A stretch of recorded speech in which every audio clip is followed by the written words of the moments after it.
Before we use the arc tool, let's go ahead and just draw a square in our model space. Doesn't really matter the length of it. I just want it to fill up the space.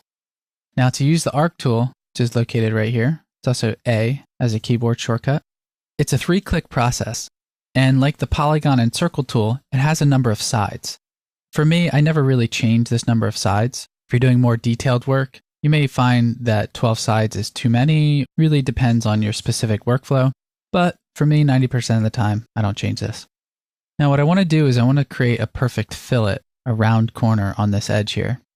And I'm just going to start with an arbitrary point right here. So I'll click on the edge. It's my first click. My second click, I want to be on this edge. And you'll notice something as I hover down. You'll feel it snap. And it's snapping with that purple or magenta color. That's telling me that those two angles are 45 degrees each, giving us a perfect fillet. So I can click, set my endpoint. And then my third click is going to actually determine the radius. So in this case, I could type in the value manually, or I can hover until I see the magenta color again, letting me know that this is tangent to the edge. In that case, I'll click again to give our perfect edge.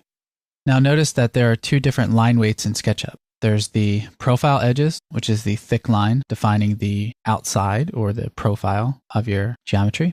And then there's this thin line. And that thin line determines the separation or break between two surfaces. If we were to use the eraser and erase these two edges, you can see that that profile edge comes back up there.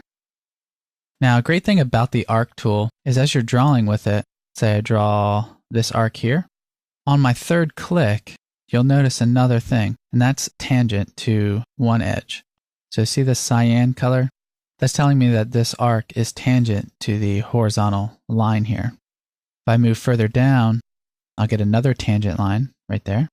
And that's telling me that this arc is tangent to the vertical edge, or this edge here.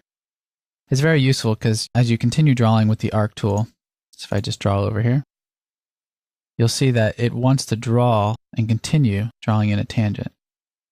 And it's a great way to create landscapes or oval shapes, any kind of organic form.